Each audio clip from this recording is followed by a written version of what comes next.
puisque vous avez été régénérés non par une semence corruptible, mais par une semence incorruptible, par la parole vivante, permanente de Dieu.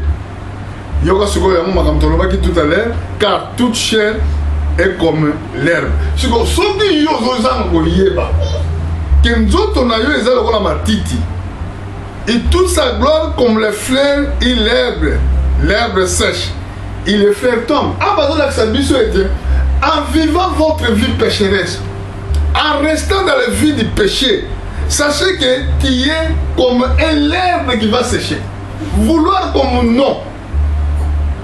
Est-ce que vous l'entendez dans le cigare? Le problème c'est qu'il faut qu'on banga ou qu'on y a après.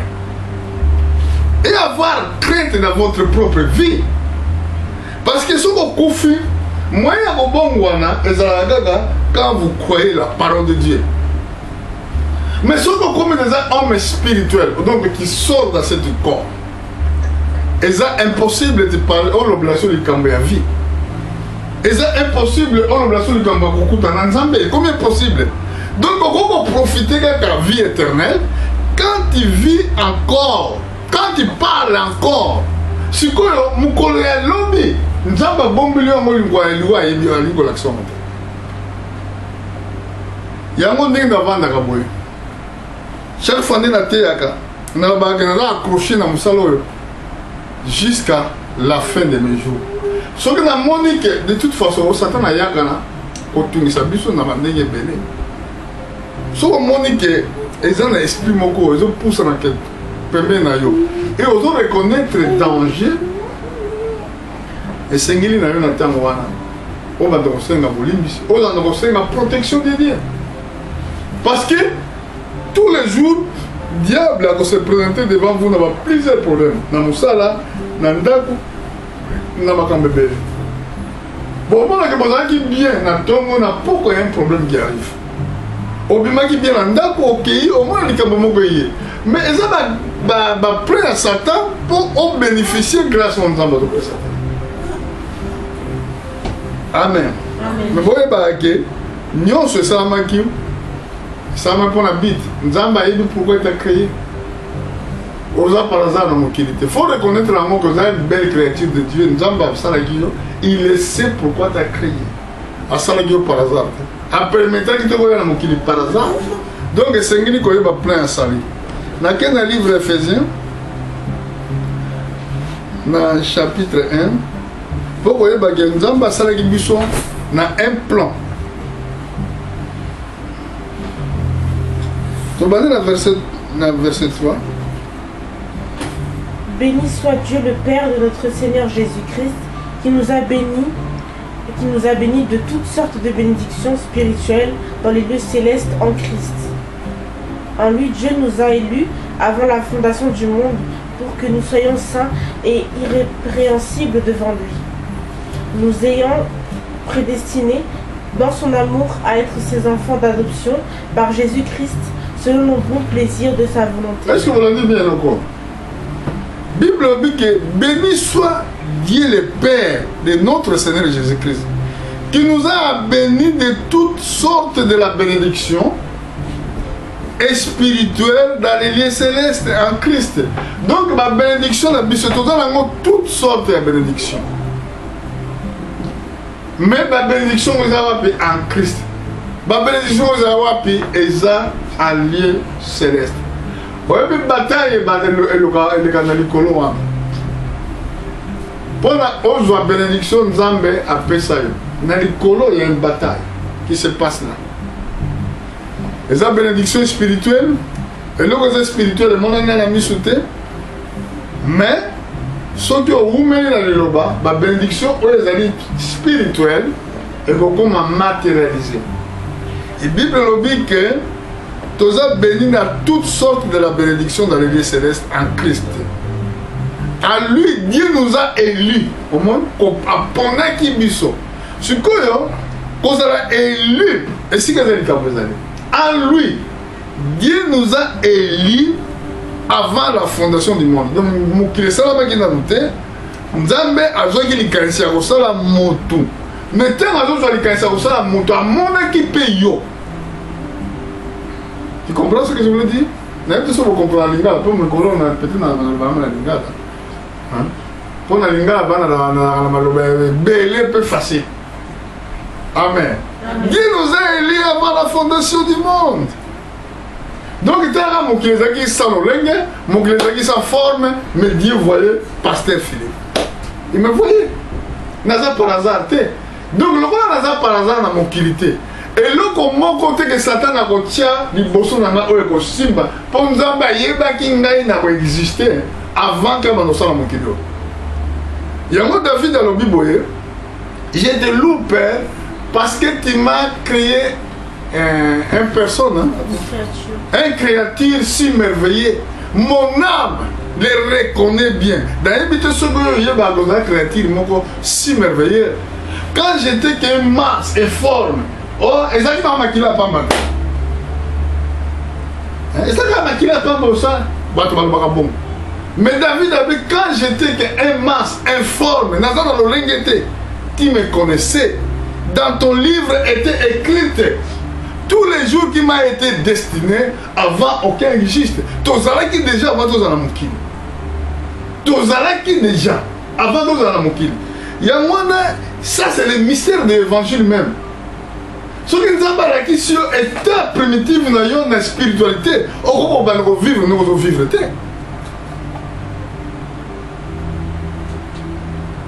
Alors, bien sûr, nous ayons prédestiné dans son amour être des enfants d'adoption par Jésus-Christ selon les bons plaisirs de sa volonté. Donc, la destinée qui y a, Ozala, enfant, mais cet enfant d'adoption. Moi, adopter, ça veut dire quoi? Adopter, ça veut dire, toi, tu vas adopter quelqu'un comme ton enfant, mais il n'était pas ton enfant. Est-ce que vous comprenez? Et ça, bon, c'est vrai, vous avez entendu? Vous l'avez noté par là. Nzambe, n'a pas limonaye. Asali adopté yo. Mais ndenge Nzambe a adopté yo. Yo botami étant que fils de l'homme. Yango na lobaka mingi na bamate ya nanga ke to botamaki bana batu. To botamaki bana na Nzambe te. Oh, on a un Nzambe oza mopakano melaka vivre vie na yo ya boki mopakano oza mwana Nzambe. Non. Tozali na bana na batu. Tozali na bana na Nzambe. Mais pour la kokoma bana na Nzambe kolongwa kozala mwana na moto. Eli koloba faux esprit d'adoption. Bible lo Bible. Ayaki epai na ba oya ye. Ba oya ye ba yambaki ete. Na ba oyo nyonso ba yambaki ye. Après ce qui va mon pouvoir, il y a qu'à devenir les enfants de Dieu. Ceux qui sont nés, au moment de naissance, non du chair, non du sang, ni de la volonté de la chair, mais de la volonté de Dieu. Donc, nouvelle naissance même. Tant on est né de nouveau, annihiler la naissance biologique, où il y a papa et maman. Aux gens sous le col descendant. Aux gens sous le col bana ya Dante oyo babungaki mokomi bana Nzambe ozwi lolenga ba ange parce que bana Nzambe bango nde bazaki ba ange.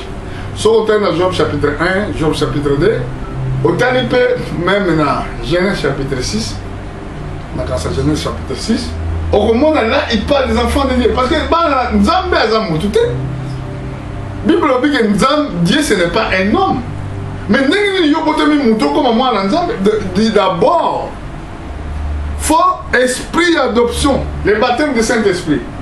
Baptême de Saint-Esprit, il y a un moment tout à l'heure, et ils ont encore le sang, parce que notre vie, ça se trouve dans le sang. Vie na yo, âme na yo, ils ont makila na yo. Alors, ce qu'on dit Saint-Esprit, et lui, on va ouvrir makila ya sika, oyo, et pétoli yo, oyo, et transformer vie na yo. Amen. Amen. Voilà, et le apôtre la zone qui expliquer biso, on a zone qui expliquer la moitié en moqué. Dans verset 6, Tobando Kitasus. à la louange de la gloire de sa grâce qu'il nous a accordée en son bien-aimé. En lui, nous avons la rédemption par son sang, la rémission des péchés selon la richesse de sa grâce, que Dieu a répandu abondamment sur nous par toute espèce de sagesse et d'intelligence, nous faisant connaître le mystère de sa volonté selon la bienveillant dessein qu'il nous avait formé en lui-même, pour le mettre à exécution lorsque les temps seraient accomplis de réunir toutes choses en Christ, celles qui sont dans les cieux et celles qui sont sur la terre. Est-ce que vous l'avez madame le quoi non? Amen. Makambo va toujours attendre à mon va comprendre la profondeur de la côté. Donc il y a mon le l'autre mec au kota. Et puis ça on te doit kota toujours toucher et le connaît ni les autres ça la vie à batou ba ko côté ma bien la bonne santé. Bible bien en lui vous aussi. En lui nous avons la rédemption par le sang. Et c'est là qui est ça nini afuta nyongo ya makila pour ma rédemption. Et mon rédemption, c'est que voulait dire ramener. Ramener. Donc, on a besoin d'un état primitif. La rémission du péché, selon la richesse de sa volonté. Alors, ce qui après ça qui makila, et que makila, oh ya biso, et ça va que c'est un pouvoir de, na bongonde, produire rédemption et à péché. Donc quand on nous regarde, selon la richesse de sa grâce. En tout cas, la richesse et la grâce, parce que grâce est là comment on le mérité. Que Dieu a répandu abondamment sur nous par toute espèce de sagesse et d'intelligence. Ah, Paul a été un grand prédicateur. Un grand prédicateur. Et que Mouton, vous voyez, enseignement à Paul, il n'est pas un grand prédicateur. Alors, nous faisons connaître les mystères de sa volonté. Vous comprenez? Il nous a fait connaître les mystères. Mystères, c'est comme le bombami de sa volonté selon les bienveillances dessein qu'il avait formé en lui-même. Et c'est là qu'il destin moko. Oyo nzambe a formé kati na ye moko. Donc tant que ça la mokila na na plan na ça la moto ko pengwa bonga na baya ko biksa moto. Pour na se révéler étant grand. C'est pour ça qu'on l'appelle le grand Dieu.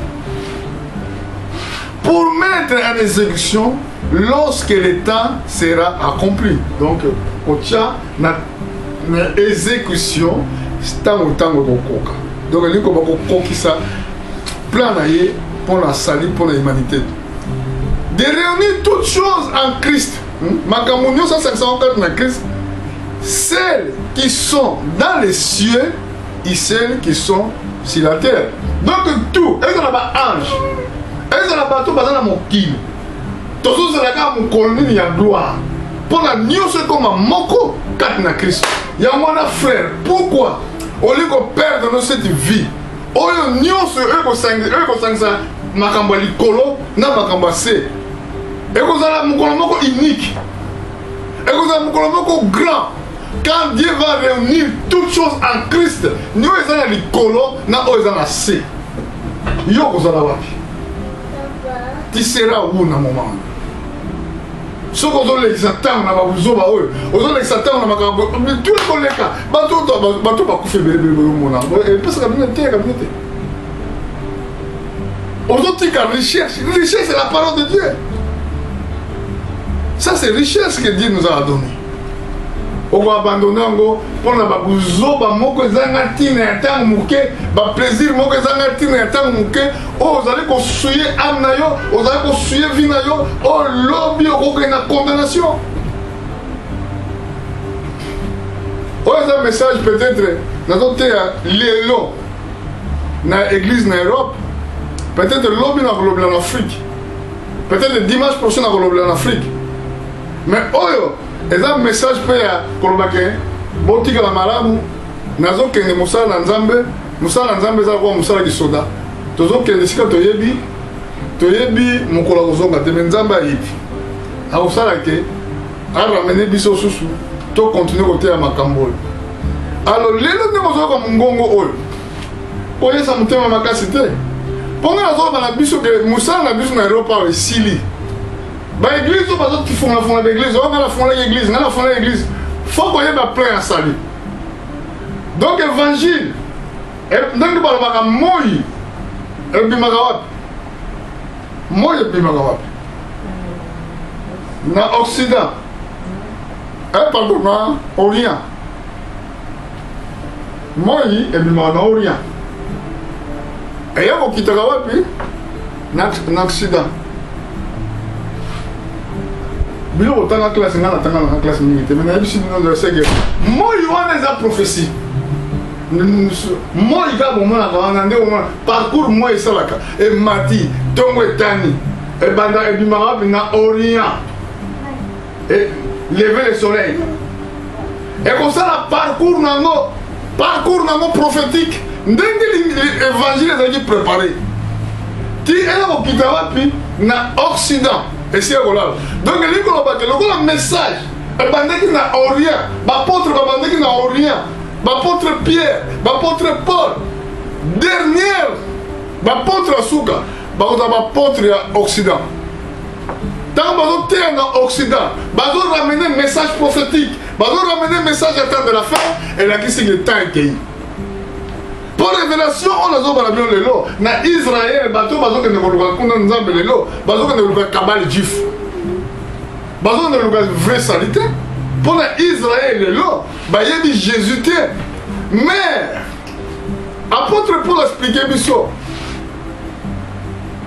eza na libérateur akoya na sion ngomba ya sion ezali na israel esika david azako régner comme roi alors ntango balobi ke libérateur akoya na sion c'est christ mpona koya kolibere bajuif mais pour l'instant bajuif nyonso baa na aveuglement total mais yo soko longwa o nga na ke na israel ndenge nazomona bapublicité na babible o toujours révélé makambo mosusu oyo bible explika te non révélation ya suka eza na israel te israel bakozwa révélation na terre des prophètes apocalypse chapitre 11 ntango bakoya koteya mais message ya suka oyo ezotema na occident ezali koprépare épouse pour l'enlèvement sikoyo yo soko saisir opportunité oyo te ya koyeba basali na nzambe avec une grande révélation divine oza perdu pour le bon.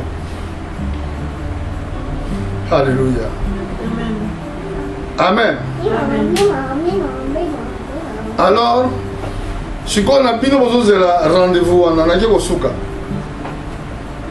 On a un souka dans le livre, il y a Thessaloniciens chapitre 5, verset 23.